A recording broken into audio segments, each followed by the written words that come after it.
Hello viewers, இனி நம்ம பார்க்க போறது கைஜோ நம்பர் 8 சீசன் 1 எபிசோட் 5.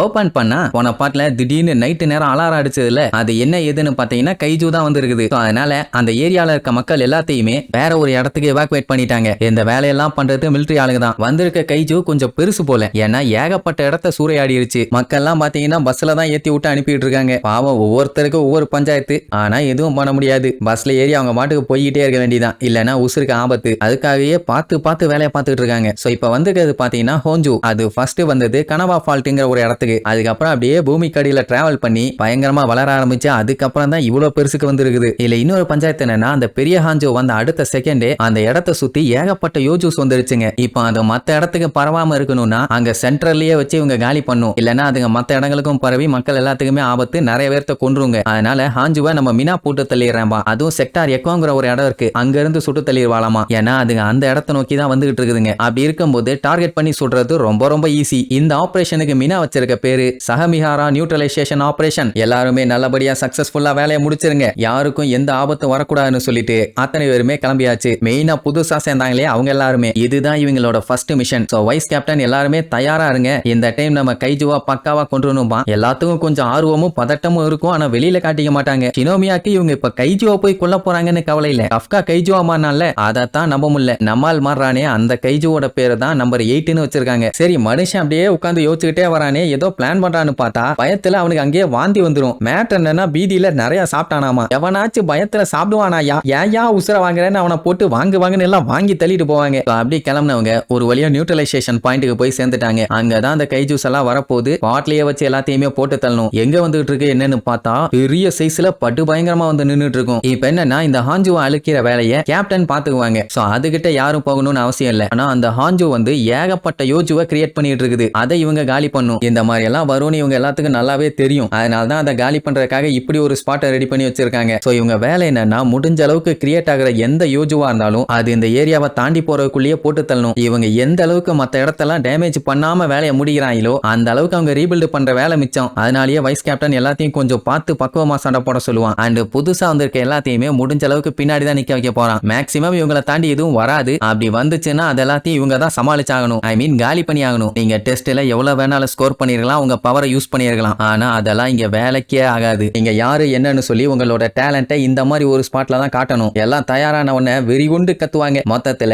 கொன்னு என்ஜாய் பண்ண சொல்லிட்டான். அதுக்கப்புறம் JFTFல இருந்து கால் பண்ணி இந்த மாதிரி இவாக்குவேஷன் வேலையெல்லாம் முடிச்சாச்சு, சோ நீங்க உங்க வேலையை ஆரம்பிக்கலாம்னு சொன்ன உடனே சூப்பர்னு சொல்லிட்டு அவங்க கேப்டனை செக் பண்ணி பார்த்தா அவங்க 8 நிமிஷத்துல அங்க வந்து சேர்ந்துருவாங்க. சோ அதுக்கப்புறம் ஹோஞ்சுவா அவ பாத்துக்குவா. இந்த டைம் தான் கஃப்கா அவனோட டேலண்ட்டை யூஸ் பண்ணி ஆகணும். ஏன்னா வைஸ் கேப்டன் இதுக்கு முன்னாடி என்ன சொன்னான், இவன் இப்படியே மொன்னையா பெர்ஃபார்ம் பண்ணிட்டு இருந்தான்னா இவனை 3 மாசத்துல அடிச்சு வெளியே துரத்திடுவான்னு சொல்லியிருந்தான். சோ இந்த கடைசி சான்ஸை பயன்படுத்தி இவன் யாரு என்னன்னு சொல்லி இவனோட டேலண்ட்டை காமிச்சாதான் இவனால ஆபீசர் ஆக முடியும். அதெல்லாம் புரியுது. பட் இருந்தாலும் உள்ளுக்குள்ள பீதி கிட்டு நடுங்குது. பையன் நம்ம இனம் போல. ஆனாலும் அவனுக்கு ஜெயிச்சாகணும்னு சொல்லி ஒரு வெறி இருக்குது. ஃபர்ஸ்ட் மிஷன்ல தட்டி தூக்குவோன்னு இவனும் ரெனவும் சபதம் எடுத்துட்டு இருக்க அந்த டைம்ல அந்த யோஜூஸ் எல்லாம் வேகமா வர ஆரம்பிச்சிருங்க. எத்தனை என்ன ஷினோமியா போலாமான்னு உடனே, ஐயோ பெருசு நேக்கு என்ன பண்ணுன்னு தெரியுமியா, நீ மூடிட்டு உன் வேலையை பாருன்னு சொல்லிட்டு அவ குடுன்னு ஓடிடுவா. செத்துக்கிட்டு தொலைஞ்சிடக்கூடாதுன்னு சொல்லிட்டு தான் போவாங்க. எல்லா மாடியில இருந்து டைரக்டா ஜம்ப் தான். ஆனா நம்ம பையன் மட்டும் தான் பெரிய சக்சஸ் பண்ணி காட்டணும்னு சொல்லிட்டு ஸ்பைடர் மேன் மாதிரி இறங்கிட்டு இருப்பான். இன்னும் கொஞ்சம் விட்டா ஏணி ஏப்பான் போல. இங்க மீனா வர வேண்டிய இடத்துக்கு ஒரு வழியா வந்து சேர்ந்துட்டான். இனி அந்த JFTF இருக்காங்கல்ல,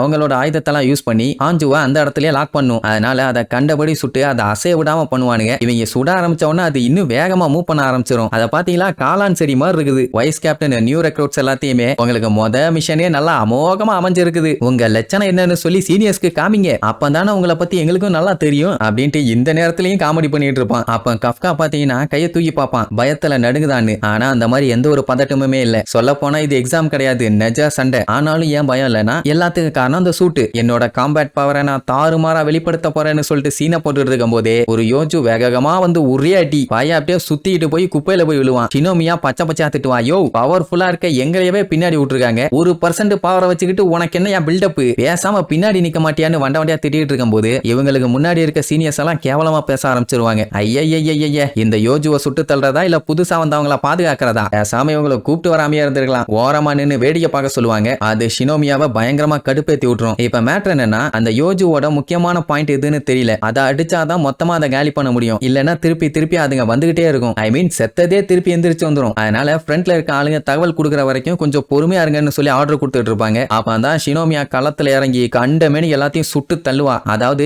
எல்லாத்தையுமே பிளாஸ்ட் பண்ணி காலி பண்ணிட்டா எதுக்கு அதோட வைட்டல் பாயிண்ட் எல்லாம் கண்டுபிடிச்சுக்கிட்டு மொத்தமா செத்துருமே. வீக்னஸ் தெரிஞ்சா அந்த ஸ்பாட்ல அடிக்கிறேன், இல்லன்னா மொத்தமா காலி பண்ணிடுறேன்னு கண்டமேனி சுடுவா. இவ்வளவு நேரம் மொக்கையா பேசிட்டு இருந்தால அவனே வாய பறந்துருவான். கொக்கா மக்கா இம்புட்டு பவரான்னு. நம்ம கஃப்கா பாத்தீங்கன்னா குப்பை தொட்டியில கடந்துகிட்டு அவளை பாராட்டி தள்ளுவான். இப்ப என்னன்னா புதுசா வந்த ரெக்ரூட்ஸ் யாருமே பின்னாடி எல்லாம் நின்னு வேடிக்கை பார்க்கல. முன்னாடி காலி பண்ணிட்டு இருக்காங்கல்ல, அவங்க கூட சேர்ந்து சண்டை போட ஆரம்பிச்சிட்டாங்க. அதுலயும் அந்த இஹரு மாஸ்க் காட்டுறேன்னு நினைச்சிட்டு இருப்பான். ஆனா ரெனோ அதுக்கு மேல மாஸ்க் காட்டுவான். அட ஒத்தாளா நின்னு ஒண்ணு காலி பண்ணுவான். அதுவும் எப்படின்னா புல்லட்ஸ் எல்லாத்தையுமே புது புது டெக்னிக்ல யூஸ் பண்ணி. இதெல்லாம் கேட்டுட்டு இஹருவே ஷாக் ஆயிருவான். என்ன இவன் நமக்கு மேல இருக்கானு. ஆக்சுவலா ரெனோ ஏன் ஸ்ட்ராங் ஆகணும்னு ஆசைப்படுறானா, இவன் வீக்கா இருந்தா கஃப்கா ஆல்ரெடி வீக். அதனால கைஜுவா மாதிரி சண்டை போட வேண்டி இருக்குது. இவன் மட்டும் ஸ்ட்ராங்கா இருந்தானா அதுக்கப்புறம் அவன் கைஜுவா மாறணும்னு அவசியமே இல்லையே. அதனால இந்த வெறித்தனமான அட்டாக். சோ இப்படியே புதுசா வந்தவங்க எல்லாம் வேற லெவல் அவங்க டேலண்ட காமிச்சிட்டு இருப்பாங்களா. அங்க இருக்க சீனியர்ஸ் யாருக்குமே வேலை இல்ல. எல்லாம் மிரண்டுட்டானுங்க. என்ன நமக்கு மேல பாஞ்சு பாஞ்சு சுட்டுட்டு இருக்கானுங்க, என்னடா நடக்குதுங்க அப்படின்ட்டு கடுப்பாவாங்க. ஏன்னா நக்கனோஷிமா அங்க நின்னுட்டு இருக்கா. அவ தான் இந்த பிளாட்டூனோட லீடர். அவளை கேட்காம இப்படி பண்றாங்களேன்னு சொல்லிட்டு குத்தி விடுவாங்க. பட் அவ எதுவும் சொல்ல மாட்டா. பரவாயில்ல, புதுசா வந்திருக்க பேட்ச் நல்லாவே சண்டை போறாங்கன்னு பாராட்டி தள்ளுவா. அவங்களுக்குள்ளேயே சண்டை தான், ஆனா அது ஒரு ஹெல்த்தியான ஃபைட்டா இருக்கும். அதாவது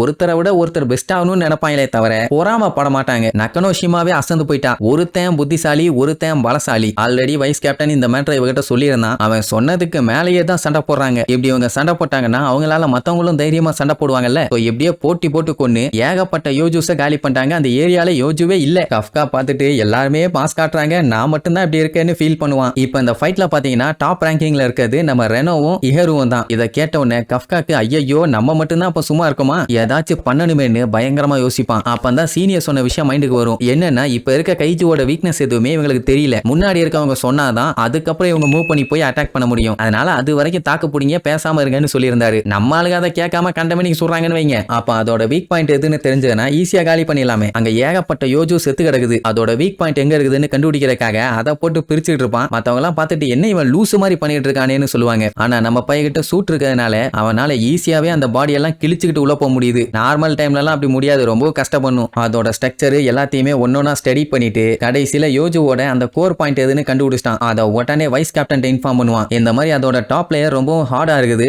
நீங்க சைட்ல இருந்து அதை அட்டாக் பண்ணீங்கன்னா கண்டிப்பா அதை காலி பண்ணிடலாம். அண்ட் இன்னொரு மேட்டர் என்னன்னா இதுங்களுக்கு ரீப்ரொடக்டிவ் ஆர்கனும் இருக்குதுங்க. இதோட உடம்புக்கு பின்னாடி பெருசா வெள்ளை கலர்ல முட்டை முட்டையா இருக்கும். அதை மட்டும் அழிக்கலன்னா அதுக்கப்புறம் அதுவே புது யோஜூஸை இன்னும் உருவாக்கும். அதனால அதை மொத்தமா அழிச்சிருங்க. உன்னை வைஸ் கேப்டன் பாராட்டி தள்ளுவான். சூப்பரா கஃப்கா, இதை தாண்டா உங்ககிட்ட எதிர்பார்த்தேன், மாஸ் காட்டிட்டேன்னு அவனை பாராட்டி தள்ளிட்டு இந்த மேட்டரை ஹெட் குவார்டர்ஸ்க்கு சொல்லி அங்க இருந்து மத்தவங்க எல்லாத்துக்குமே சொல்லிடுவாங்க. சோ கஃப்காவும் அதோட ரீப்ரொடக்டிவ் ஆர்கன்ஸ் எல்லாத்தையுமே நான் அழிக்க போறேன்ட்டு வேகமா கிளம்பிடுவான். பையன் எப்படியாச்சும் மினாக்கு சப்போர்ட்டிவா இருக்கணும்னு வெறியோட இருக்கான்னு வைங்க. இப்ப என்னன்னா அந்த JSTF ஆளுங்கெல்லாம் சுத்தி இருந்து கண்டமேனி அட்டாக் பண்ணதுனால இவங்க எங்க எதிர்பார்த்தாங்களோ அந்த இடத்துக்கே வந்து சேர்ந்துருச்சு. இனி ஏர்ஃபோர்ஸ் வச்சு அட்டாக் பண்ணணும்னு அவசியம் இல்லை, அதை அந்த இடத்துலயே அப்படியே ஸ்டாப் பண்ணணும். அதுக்காக கால்ல கண்டபடி சுடுவாங்க. அப்பதான் மூவ் பண்ண முடியாது. அப்படியே அங்க கட் பண்ணி மினாவை காட்டுறாங்க. அவ ஒரு பெரிய கன்னோட எய்ம் பண்ணி அட்டாக் பண்றதுக்காக ரெடியா நின்னுட்டு இருக்கா. இடையில எந்த டார்கெட்டும் இல்ல. ஃபர்ஸ்ட் ரவுண்ட் அட்டாக்கு ரெடியா இருக்கா. ஃபயர் பண்ணலாம்னு சொன்ன உடனே சுற்ற வேண்டிதான். அப்ப ஒரு சின்ன விஷயத்தை யோசிச்சு பாப்பா. சின்ன வயசா இருக்கும்போது கஃப்கா யாரு பெஸ்ட் டிஃபென்ஸ் ஆபீசரா இருக்க போறான்னு பாத்துலான்னு